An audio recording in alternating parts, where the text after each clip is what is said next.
보겠습니다. 시편 55편 1절로 15절 말씀입니다. 시편 55편 1절에서 15절까지만 보도록 하겠습니다.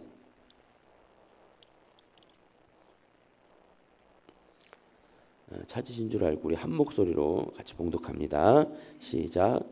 하나님이여, 내 기도에 귀를 기울이시고 내가 간구할 때에 숨지 마소서. 내게 굽히사 응답하소서. 내가 근심으로 편하지 못하여 탄식하오니 이는 원수의 소리와 악인의 압제 때문이라. 그들이 죄악을 내게 더하며 노하여 나를 핍박하나이다. 내 마음이 내 속에서 심히 아파하며 사망의 위험이 내게 이르렀도다. 두려움과 떨림이 내게 이르고 공포가 나를 덮었도다. 나는 말하기를 만일 내게 비둘기같이 날개가 있다면 날아가서 편히 쉬리로다. 내가 멀리 날아가서 광야에 머무르리로다. 셀라. 내가 나의 피난처로 속히 가서 폭풍과 광풍을 피하리라 하였도다. 내가 성내에서 강포와 분쟁을 보았사오니 주여 그들을 멸하소서. 그들의 혀를 잘라버리소서. 그들이 주야로 성벽 위에 두루 다니니 성중에는 죄악과 재난이 있으며 악독이 그 중에 있고 압박과 속임수가 그 거리를 떠나지 아니하도다. 나를 책망하는 자는 원수가 아니라 원수일진데 내가 참았으리라. 나를 대하여 자기를 높이는 자는 나를 미워하는 자가 아니라 미워하는 자일진데 내가 그를 피하여 숨었으리라. 그는 곧 너도로다. 나의 동료, 나의 친구요, 나의 가까운 친으로다. 우리가 같이 재미있게 의논하며 무리와 함께하여 하나님의 집안에서 다녔도다. 사망이 갑자기 그들에게 임하여 산채로 스올에 내려갈지어다. 이는 악독이 그들의 거처에 있고 그들 가운데에 있음이로다. 아멘. 원수가 된 친구라는 제목으로 말씀을 전합니다. 본 시가, 이 55편 시가 구체적으로 어떤 정황에 쓰여졌는지 알기는 쉽지 않습니다. 말을 안 해주고 있으니까요. 학자마다 뭐 이런 상황일 것이다, 저런 상황일 것이다 이렇게 추정은 많이 하지만 확실한 것은 아무것도 없습니다. 다만 우리가 빠르게 확인할 수 있는 건 뭐죠? 시인이 지금 아주 큰 배신을 겪고 그것으로 가슴앓이를 하고 있는 것입니다. 그렇죠? 배신이에요. 자, 주제가 배신입니다. 이 시의 주제가 배신인데, 그런데 오늘 시편 55편이 갑자기 배신이라는 주제를 다루는 게 아니에요. 55편에 들어와서 갑자기 배신이라는 주제가 이렇게 드러나는 게 아니라 아시다시피 앞선 52편 기억나세요? 그리고 어제 54편 그리고 오늘 55편 주제가 모두 뭐죠? 다 배신이에요. 예. 마치 배신 시리즈라도 되는 것처럼 계속 이렇게 배신이라는 주제로 이렇게 나아가고 있어요. 52편은 에돔 사람 도에게 배신을 이렇게 다뤘고요. 에돔 사람이라니까 어디죠? 이방인입니다. 이방인의 배신인 거죠. 그리고 어제 54편은 누구의 배신이에요? 10사람들의 배신을 다뤘습니다. 10사람들은요 다윗과 같은 유다 지파 사람들이었습니다. 같은 나라에 심지어 같은 지파 사람들의 배신인 거죠. 오늘 시편은 누구의 배신일까요? 13절에 이렇게 잘 드러나고 있는데 나의 동료, 나의 친구, 나의 가까운 친구, 그의 배신입니다. 가만히 보면 52편 시에서 오늘 55편 시로 이렇게 올수록 배신의 주제가 그 강도가 어때요? 더 높아지고 있어요. 이방인, 같은 나라 같은 지파, 그리고 가장 가까운 친구, 이렇게요. 자, 성도는 이런 배신을 당할 때 어떻게 해야 할까요? 믿고 의지하는 친구 등에게 이 충격적인 배반을 당하게 될 경우 과연 어찌해야 할까요? 오늘 시편은 이제 뭐라고 말하는 것일까요? 내용 관찰 1편입니다. 시편 기자의 고통은 어느 정도에 이르렀습니까? 4절에서 7절까지 아주 이렇게 잘 나타나 있는데요. 4절에 보니까 내 마음이 내 속에서 심히 아파하며 그랬는데요. 심히 이렇게 아파하며 어느 정도 아팠냐면 임신한 여인이 심한 진통을 느끼는 가운데 온몸을 비트는 것처럼 그런 묘사를 했어요. 그렇게 아픈데 어디가 아픈 거예요? 마음입니다. 몸이 아니라 마음이에요. 내적인 고통을 이제 보여주고 있는 거죠. 그러면서 사망의 위험이 내게 이르렀도다 이래요. 이건 죽음이 임박한 사람만이 느끼는 그 죽음이 주는 두려운 공포감을 이렇게 말하고 있는 것입니다. 이만큼 지금 두렵고 무섭고 5절에 나열된 단어 눈에 들어오시죠? 두려움, 떨림, 공포. 그죠? 이런 단어만 보더라도 지금 얼마나 시인이 고통스럽고 힘들어하는지가 잘 보여집니다. 6절과 7절은 지금 너무 아프고 고통스러우니까 정말 힘드니까 어떻게 하고 싶다고요? 내 날개라도 있으면 이 자리를 떠나 멀리 도망치고 싶다는 겁니다. 비둘기처럼 훨훨 날아가고 싶다는 것이죠. 사람한테 어찌나 되었는지 아주 사람들은 꼴도 보기 싫다는 것입니다. 날아가서 사람이 없는 곳에 좀 사람 없는 어디로요? 광야로 좀 가고 싶다. 사람은 보고 싶지도 않다. 이렇게요.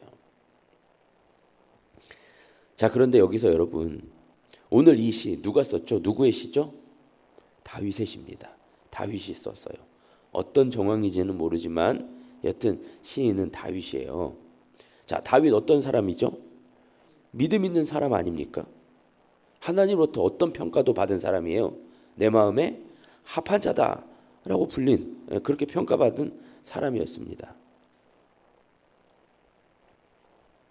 왕들의 어떤 표본이에요. 다윗처럼 행하라, 다윗처럼 행하라. 그랬던 사람이 그러한 믿음의 거장 다윗인데 그러한 사람이 지금 어떤 모습을 보이고 있어요? 마치 믿음을 잃은 사람처럼, 그렇죠? 믿음을 잃고 두려움에 장악된 사람처럼 그렇게 보이지 않습니까? 뭘 말하고 싶은 걸까요? 믿음의 사람도 신자도 충분히 이럴 수 있다라는 것입니다. 얼마든지 이럴 수 있다라는 것이죠. 아니 내가 믿음을 가진 사람인데 이런 상태에 이럴 수 있단 말인가? 이렇게 두려움에 막 벌벌 떨 수 있단 말인가? 내 믿음이 가짜인가? 이럴 수 있는데 아니에요. 절대 그러지 않습니다. 믿음이 있는 사람도 충분히 이럴 수 있어요. 아니 어떤 면에서는 이래야 맞는 것입니다. 심지어 우리 주님도 이렇게 탄식하면서 아파하신 대목이 있어요. 그런데 우리 인간이라고 다르겠습니까? 그렇지 않습니다. 인간은 약합니다. 성도도 약해요. 이런저런 상황에서 지금 이 다윗처럼 충분히 그럴 수 있습니다. 어떤 면에서는 이런 모습이 나타나야 하는 것이죠. 이렇게 연약함이 드러나야 하는 것이죠. 내용 관찰 2번입니다. 지금 시편 기자를 가장 괴롭히는 사람은 누구입니까?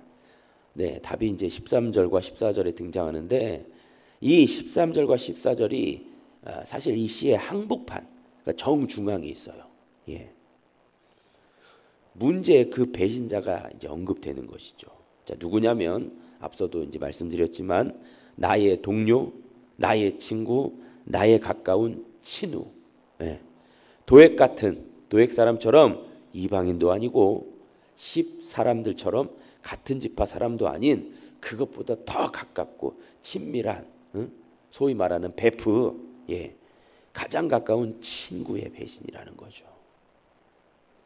그 친구는 14절에 이렇게 넘어가 보면 보통 가까운 사이가 아닙니다. 무엇보다 결정적으로 어떤 사람이에요? 같은 신앙 안에 있었던 자예요. 같은 믿음을 가지고 한 하나님을 섬겼던 그런 자라는 것이죠. 얼마나 친했을까요? 그죠? 아마 아무런 비밀이 없는 사람이었을 겁니다. 어쩌면 자신의 약점이나 치부 이런 것들도 이렇게 속속히 알만한 사람들이었을지 모릅니다. 근데 바로 그런 자가, 그렇게 가깝고 조금의 의심의 여지도 없었던 자가, 그런 친구가 지금 자신을 배신한 거죠. 우리 신자의 삶에서 이런 기가 막힌 일이 생기기도 하는 것입니다. 우리가 이런 일, 이런 배신을 겪을 수 있다라는 것이죠. 영과 묵상 3번입니다. 원수에게 받는 고통보다 친구에게 받는 고통이 더한 이유는 무엇입니까? 어느 정도 아시겠지만 이제 12절에 잘 언급되었듯이 원수의 조롱이라면 참을 수 있다는 것입니까? 원수일진데 두 번 이렇게 나오잖아요. 원수라면 내가 미워하고 나의 어떤 적, 그런 원수라면 원수니까 나를 미워하니까 그러려니 하면 참을 수 있어요. 오히려 그렇게 각오하면 못 참을 것도 없지요. 다윗이 어떤 사람이에요? 그런 원수들에게 쫓겨다닌 게 반평생이었던 사람인데 오히려 각오하면 참고 견딥니다. 원수니까요. 또 나보다 잘났다고 자랑할 것이 많은 그런 자였다면, 그러니까 나보다 잘나고 힘도 센 어떤 적군이었다면, 그럼 어떻게 해요? 피하거나 도망 다니거나 숨으면 그만이에요. 나보다 힘 세더라도 괜찮아요. 적군이라면 도망 다니면 된다라는 것이죠. 그러나 그러한 원수가 아니라 내가 제일 아끼고 내가 제일 마음을 주었던 친구, 조금의 의심도 할 수 없는 그런 자가 나를 배신했다니, 이건 조금의 예상도 또 조금의 마음의 준비도 하지 못한 엄청난 고통으로 다가왔을 것입니다. 과연 이후에 다윗이 누굴 믿을 것이며, 자라보고 놀란 가슴 소뚜껑 보고 놀란다고 아무도 눈에 들어오지 않고 정말 세상에 나 혼자밖에 없을 거란, 나 혼자밖에 없는 것 같은 그런 외로움과 고통 속에 있었을 것입니다. 느낀 점 4번입니다. 믿었던 사람으로부터 배신당하고 상처받아 괴로워하는 시편 기자를 보면서 무엇을 느낍니까? 참고로 이제 이사야서 2장 22절 말씀을 이렇게 놨는데요. 계속 이제 같은 얘기를 좀 하고 있는 것 같습니다. 자, 이사야서 2장 22절은 이렇게 기록되어 있습니다. 너희는 인생을 의지하지 말라. 그의 호흡은 코에 있나니 새말 가치가 어디 있느냐. 네, 인생, 사람은 의지의 대상이 아닙니다. 신뢰의 대상이 아닌 것이죠. 사람은 그저 사랑의 대상일 뿐입니다. 믿고 의지할 수 있는 그런 어떤 존재가 아닙니다. 멀거나 가깝거나 때때로 인간을 의지하고 신뢰할 때가 우리가 있잖아요. 근데 그러지 말고 하나님을 의지하라는 것입니다. 유한한 인간이 아닌 무한한 하나님을 의지하며 그 하나님을 신뢰하라는 것이죠. 이것이 이사야 2장 22절의 말씀이에요. 믿었던 사람뿐 아니라, 우리가 사람뿐 아니라 이 땅의 모든 것이 우리를 어떻게 할 수 있어요? 배신할 수 있습니다. 심지어 가족도 자신을 배신할 수 있어요. 정도의 차이만 있을 뿐이지 얼마든지 우리는 배신을 하고 배신을 당합니다. 이렇게 조금이라도 배신을 당하고 배신을 하고 그런다라는 것이죠. 그걸 우선 알라라는 것입니다. 그리고 이렇게 믿어왔던 것으로부터 배반 당했을 때 우리는, 성도는 동일하게 배신으로 갚아주는 것이 아니래요. 성도가 할 수 있는 일은 단 하나입니다. 이런 배신의 상황에서 단 하나만 해야 된대요. 뭐죠? 하나님께 기대는 것이며 하나님께 맡기는 것입니다. 오늘 이 시의 다윗처럼 하나님께 매달리는 것뿐입니다. 자신이 자신의 어떤 배신을 배신으로 갚거나 복수하지 않는다라는 것이죠. 그리고 그러면서 진짜 믿고 의지할 분은 하나님밖에 안 계시구나, 이걸 깊이 확인했다면 되는 것이죠. 거기서 일어설 수 있는 것입니다. 더하여서 이 세상은 악과 거짓과 압제로 그득합니다. 거대한 악이 세상에 존재한다라는 거예요. 이러한 세상에서 성도는 사실 수많은 배신을 당하기에 딱 좋은 자들입니다. 세상 사람들보다 더 많이 배신을 당한다라는 것이죠. 어떤 면에서 당하지 않는다면 그는 신자가 아닐 수도 있어요. 나는 조금의 배신도 당하지 않을 만큼 냉정함을 유지하고 의심으로 똘똘 뭉쳐 배신을 할 망정 내가 배신을 당하지는 않겠다, 이러고 사는 게 아니라는 말이죠. 성도는 충분히 배신당할 수 있다라는 것, 어떤 면에서 그렇게 살아야 된다라는 것, 그리고 그걸 알기에 그렇게 배신당할 수 있는 존재기에 배신을 할 수는 없지만 배신을 당할 수 있는 존재기에 어떻게 하라고요? 더욱 하나님을 의지하며 살아야 된다라는 것이죠. 결단과 적용 5번입니다. 누군가에게 내가 배신의 아픔을 준 적은 없습니까? 믿었던 영적 지도자, 부모, 배우자, 자녀, 친구로부터 받은 상처와 실망감을 하나님께 가져갑시다. 그리고 그들보다 하나님을 더 의지하도록 마음을 다잡읍시다. 네. 내가 받은, 또 내가 받을 그런 배신만 생각할 것이 아니라 뭘 생각하라고요? 혹여나 내가 누군가에게 안겨준 배신이 있는가를 돌아보라는 것입니다. 우리는 피해자 근성이 있어서요, 나 아픈 것, 나 손해본 것, 나 손해볼 것만 생각하는 경향이 아주 다분해요. 근데 그게 아니라 내가 누군가에게 크거나 작게 배신을 또는 배신감을 안겨주었나, 이렇게 돌아봐야 할 것이며, 그렇지 않도록, 그렇게 배신 또 배신감을 안겨주지 않도록 애써야 할 것입니다. 어떤 식으로든 우리가 나 아닌 타인에게 배신을 줄 수 있어요. 예컨대 누군가 내게 거는 어떤 기대가 있었는데 그 기대감에 실망을 안겨주었다면 이것도 일종의 배신이라고 할 수 있지 않을까요? 이런저런 이유로 이렇게 우리가 누군가에게 배신의 아픔을 줄 수 있다는 것, 그래서 각별히 주의해야 한다는 것, 나 배신 당할 것만 생각하지 않고 남에게 줄 배신도 잘 생각해야 된다는 것, 그리고 혹여 내가 받은 배신이 있다면 상처와 실망감을 가지고 어떻게 하라고요? 하나님께 나아가는 것이죠. 하나님으로부터 위로와 치유를 받아야 한다는 것이죠. 우리 하나님은 그 치유 반드시 주시는 분이시라는 것. 예. 우리 주님 예수님도 어마무시한 배신을 당하셨는데 그럼에도 견딜 수 있었던 것은 제자등이 배신할 것을 알고 있기도 하셨지만 예수님은 하나님을 더 신뢰하고 꼭 붙들고 계셨어요. 그게 버틸 수 있는 힘이었어요. 따라서 우리 역시 주님을 꼭 붙들어야 할 것입니다. 사람이든 돈이든 내 어떤 신분이나 능력이나 내 신앙, 그거 신뢰하면 안 됩니다. 그거 믿으면 안 됩니다.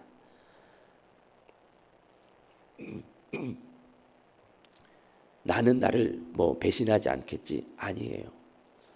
우리 신자는 충분히 배신당할 수 있습니다. 또 배신할 수도 있고요. 그렇기 때문에 더욱 하나님을 붙들면서 살아야 한다는 것. 답은 하나님만 붙들어야 된다라는 것. 하나님만 신뢰해야 된다라는 것이지요. 오늘의 기도 같이 읽겠습니다. 믿을 수 없는 존재인 사람을 의지하지 않고 하나님만을 의지하게 하소서. 네, 우리는 우리 하나님을 보다 더 신뢰해야 합니다. 그분만 의지하고 믿어야 합니다.